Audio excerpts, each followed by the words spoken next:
draft producer responsibility obligations, packaging and packaging waste regulations 2024.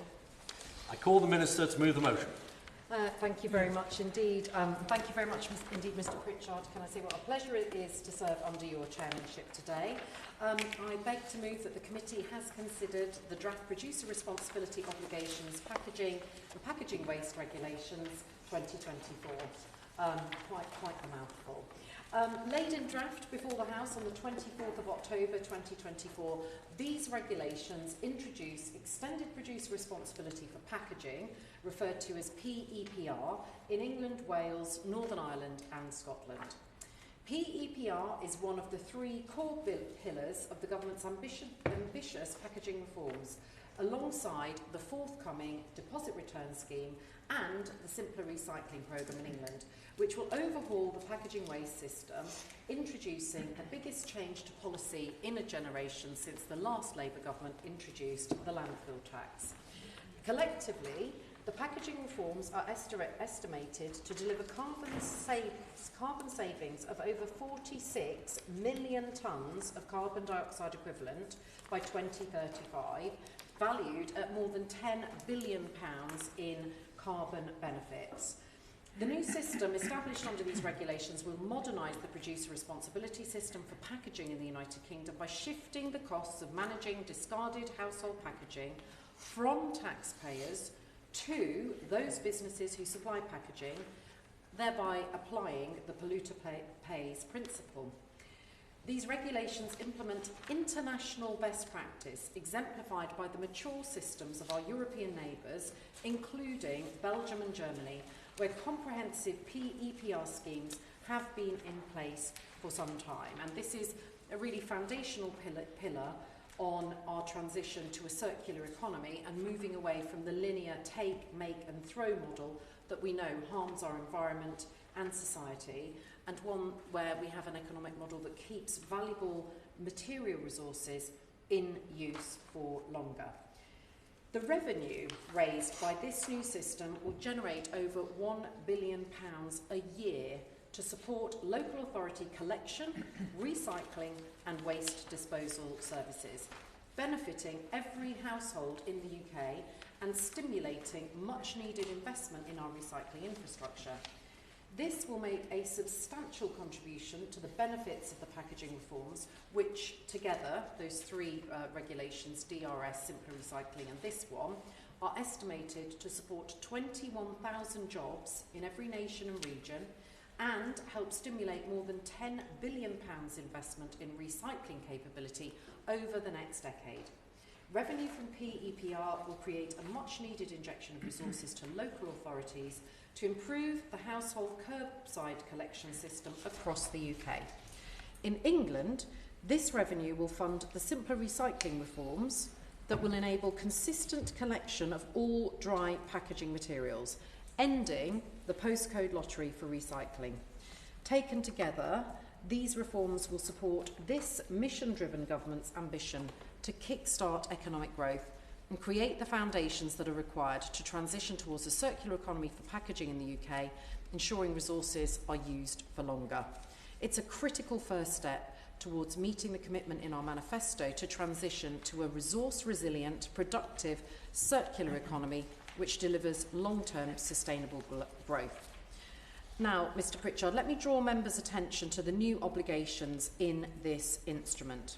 Firstly, they introduce an obligation on businesses which supply household packaging, referred to as producers, to pay the costs incurred by local authorities in managing that packaging once it has been discarded. Producers will also be obligated for the cost of providing public information about the correct disposal of packaging. Producers will start incurring fees from April 2025 and invoices will be issued from October 2025 for the 25-26 scheme year. Additionally, from the second year of the scheme, producer fees will be adjusted to incentivise producers to make more sustainable decisions at the product design stage, including decisions that make it easier for products to be reused or recycled at their end of life.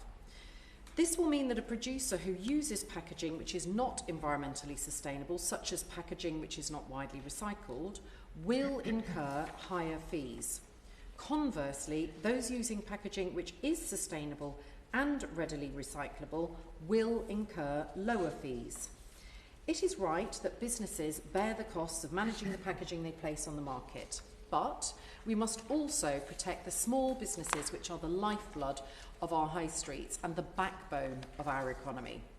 That is why only businesses with a turnover of over £2 million and which supply over 50 tonnes of packaging a year will have to pay disposal fees under this new system. To administer the system, the regulations require the appointment of a scheme administrator jointly by the 4 nations. This body will be responsible for the implementation of PEPR. This will include the setting of producer fees and the apportionment and payment of these fees to local authorities to fund their waste management services. This scheme administrator will initially be hosted by within DEFRA. Let me now turn to the detail of the obligations retained from the current producer responsibility system. This instrument revokes and replaces the Packaging Waste Data Reporting England Regulations 2023, along with the equivalent regulations in Wales, Northern Ireland and Scotland. The requirement for packaging producers to collect and report data on the amount and type of packaging they supply is carried over from these regulations as amended. This data is used to calculate producers' recycling and fee obligations. This instrument also revokes and replaces the Producer Responsibility Obligations Packaging Waste Regulations 2007 and the equivalent regulations in Northern Ireland. As was the case under these regulations, this instrument places obligations on producers to ensure that a proportion of the amount of packaging they supply is recycled and requires them to provide evidence of this to the regulator. These requirements apply to all packaging, not just packaging likely to be disposed of in local authority household collections. To meet this obligation, producers must demonstrate compliance by obtaining packaging recovery notes and packaging export recovery notes from recycling facilities or those who export packaging waste for recycling. Finally, I will now turn to compliance and enforcement. This instrument provides the 4 national regulators enforcement powers and a duty to monitor compliance. It contains strong enforcement measures including criminal offences and powers for regulators to impose civil sanctions in the cases of non-compliance. As is currently the case, the monitoring and enforcement activity for the producer responsibility regime will be funded by the associated charges in these regulations, such as those for registration and accreditation. These charges operate on a cost recovery basis. As such, they have been increased from the 2007 regulations to reflect the new duties placed on the regulators and the increased level of monitoring and audit activities. So, Mr. Pritchard, let me conclude. There is no such place as a way, and everything that we put into the planet, we put into our environment and ultimately into ourselves. It is therefore critical we create the foundations required to transition to a circular economy for packaging, to ensure resources are kept in use for longer and to secure vital carbon savings. And as we look at the global plastic pollution treaty negotiations in Korea, in Busan, we certainly hope to be playing our part in that work. I beg to move. The question is that the committee has considered the draft Producer Responsibility Obligations Packaging and Packaging Waste Regulations 2024. Shadow Minister. Thank you, Mr. Pritchard. It's a great pleasure to serve under your chairmanship, and it's a great pleasure to be serving on this committee opposite the Minister, who I have a huge amount of respect for. Firstly, I would like to thank the Minister for bringing these important regulations to the committee to enhance our strong record on environmental protection.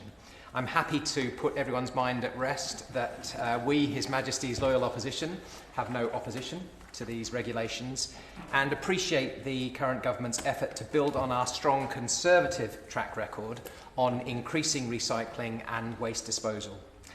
I note that the system of packaging producer responsibility has been in place for many years now, and I know that this will continue to play a role in reducing packaging waste. An initial consultation held by the last Conservative government in 2019 showed strong support for the proposals from respondents. In response to the consultation, we adapted the amendments, leading us to many of the proposals that we are discussing today. I am very appreciative that charities and the voluntary sector will be excluded from these regulations, ensuring that they are not adversely impacted. I think that's very important. I would politely encourage the Labour government to maybe consider similar exclusions in some of their more controversial proposals with independent schools and their charitable status, and also the national insurance contributions increases that are going to have a significant effect on the charitable sector, hospices and the like. Furthermore, I'm extremely pleased that this instrument aligns with the Windsor framework and will be adopted nationwide.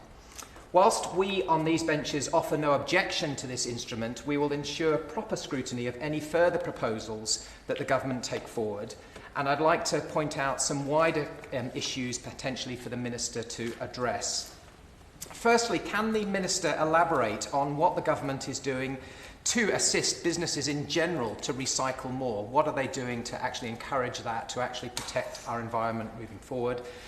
Next, can the Minister explain what the government plans to do to support businesses moving forward to reach the recycling target rate of 75% by 2030?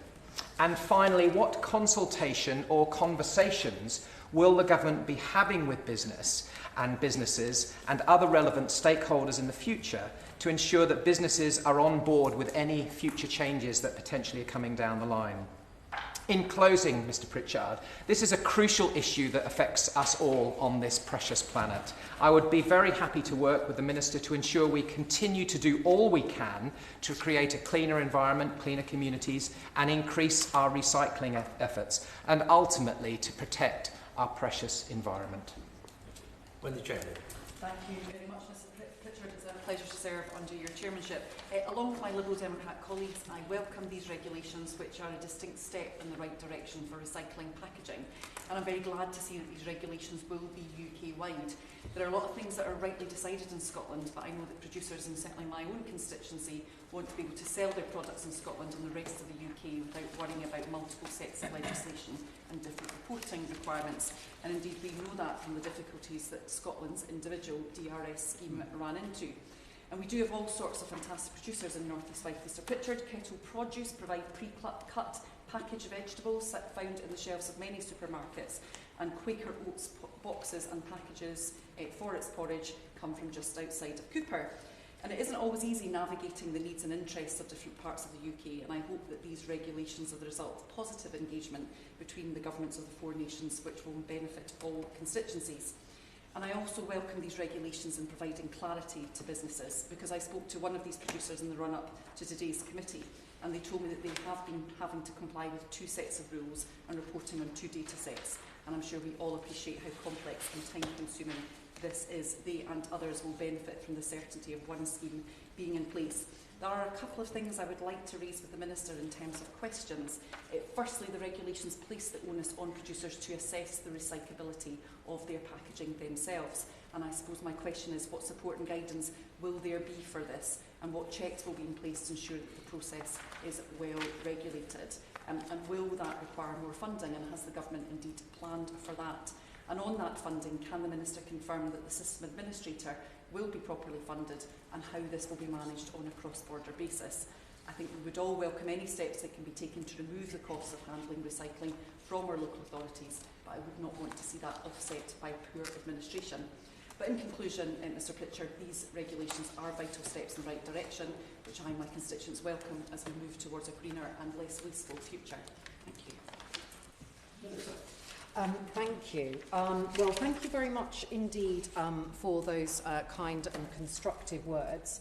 I think what we will see, I think what we're seeing today is an outbreak of unity on the basis of a project that has taken 7 years gestation. Because I remember the Secretary of State for Environment telling my then Select Committee, the Environmental Audit Committee, that they would introduce a DRS scheme back in 2017, and here we are, and it falls to a Labour government to introduce it. Because once you pull one thread of the out of the packaging bin, then you affect the income streams on which councils require. And I have a little joke in the department that simpler recycling is actually hellishly complex recycling. So it's a very complex project, and it hasn't had it's had a lot of issues with during the COVID pandemic.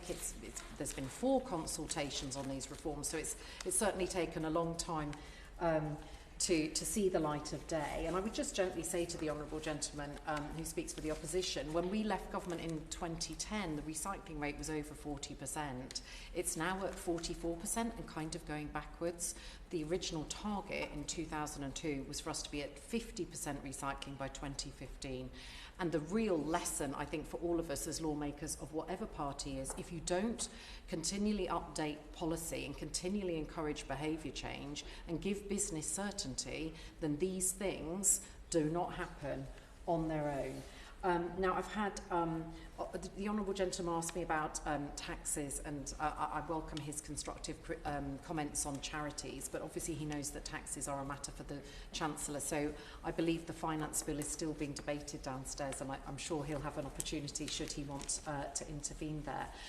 We talked about support for businesses. I think my officials have worked incredibly closely with businesses on this, and I think I was meeting with I met with a very large bottled drinks manufacturer yesterday in the department. I met with other businesses this morning as part of an APPG group, and I think we're not getting any comments from businesses that they haven't been heard. I mean, there's been a consultation, there's been some philosophical questions about where glass should sit. Glass is now in PEPR. And we want anyone who is involved in the production, as the great Quaker Oats brand that she has near her, do understand. I mean, they're in absolutely perfect cardboard packaging. It's the sort of the perfect recycled package there, really, isn't it? Wholesome on the inside, wholesome on the outside. Most people know that the hard to recycle packaging is the stuff where it's mostly the plastic films that are the really tricky stuff. And actually, if we look in our own waste bins, by the time we've taken out the cardboard, taken out the plastic bottles, the milk bottles, and the cans, you can kind of see what's left. It's food waste, which is collected in some areas, isn't in others, which is the main source of methane in our landfill.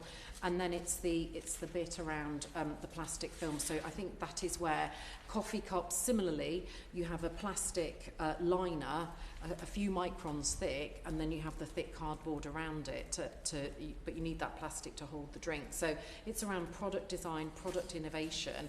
None of this is new. Lots of this is happening. PEPR is happening in around 30 other countries in the world, and industry and representative groups have been actively engaged with government on developing these schemes and have offered support by sharing their data on recycling. I do take her point about the 2 schemes. In a way, it's a bit like Brexit, isn't it? You know, you've got the old regulations, you've got the new regulations, and there are costs. What was supposed to be a bonfire of legislation actually ends up causing more regulation. We also have a number of industry representative groups taking part in the co-design of the future of scheme administration, including consideration of greater value chain involvement in the scheme. So, you know, nobody has a monopoly on wisdom. This is the first time we as a nation are doing this. Would the Minister give way on Sure, that? absolutely. I thank the Minister for giving way. I note that the Minister is saying is that businesses are feeding in. My question earlier was, with changes coming down the track, dialogue goes both ways. So what discussions and what plans does the government have to actually talk to businesses and the sectors moving forward? You're taking information in, but it's very important that information goes the other way so people can plan and actually put measures in place. Thanks, Mr. Pritchard. Absolutely valid point. And it has, you know, we have had to collect the data in. The data is not 100% there yet. So there was illustrative base fees shared in August. We have done new base fees in October. reflecting some of the comments from business. And the final, but we're looking at 2024, so that hasn't ended yet, so we need to look at the tonnage and packaging for 2024 before we publish the final fees in April, and they will be the definitive fees. We know that, so we have tried to share illustrative fees with them because we know we have long supply chains and people need 6 to 12 months to plan properly. We know it was September when we shared these. Further iterations will follow up to the summer next year when we will share those final fees, and they will be invoiced in October 2025, which will cover the period from the 1st of April 25 to March 26. So at that point there will be absolute clarity, absolute certainty, and if there is anything that we feel is not working or is driving behaviour in the opposite direction to that which we want to see, we will not hesitate to further change.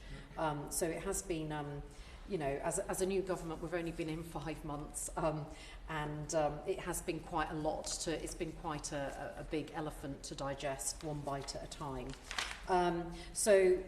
You know, we are very much hoping that they will carry these regulations, just on a point, the point that she asked me about producer obligations and the 2 schemes.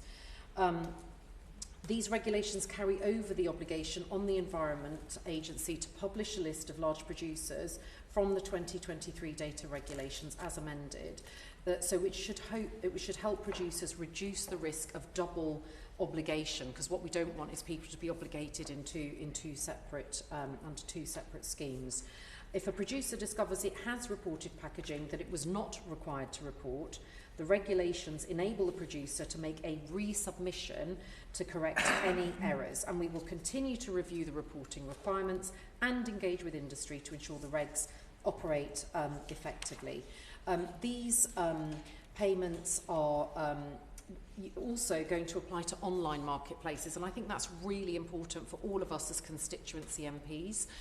We have seen what has happened with the displacement of the traditional businesses on the high street by something that is usually cheaper, bought from an online retailer. This is about trying to reset a level playing field, and we have legislated for this by creating the online marketplace producer class to address the rising prevalence of products imported into the UK as a result of sales on a third-party website. Where this happens, the operator of an online marketplace established in the UK must now take responsibility for this packaging under PEPR. But at the same time, we do not want to unnecessarily burden small producers, so we're retaining the current de minimis thresholds. We will use the data gathered in the first year of the scheme to review the approach to small producers after the first year of the scheme. So we need to see if it's working as intended. I do hope I've covered most of the questions raised by honourable colleagues opposite. This legislation is necessary to really kick-start the circular economy, drive up our recycling rates, drive down our carbon emissions, change our approach to packaging in the UK, ensuring materials and products are kept in use for longer. Mr Pritchard, I hope honourable members understand and accept the need for this instrument, and I'm grateful for your time today. The question is that the committee has considered the draft producer responsibility obligations packaging and packaging waste regulations 2024. Somebody that bit is aye. Aye. Contrary, no. The ayes have it. The ayes have it. Have a great evening. Order, order.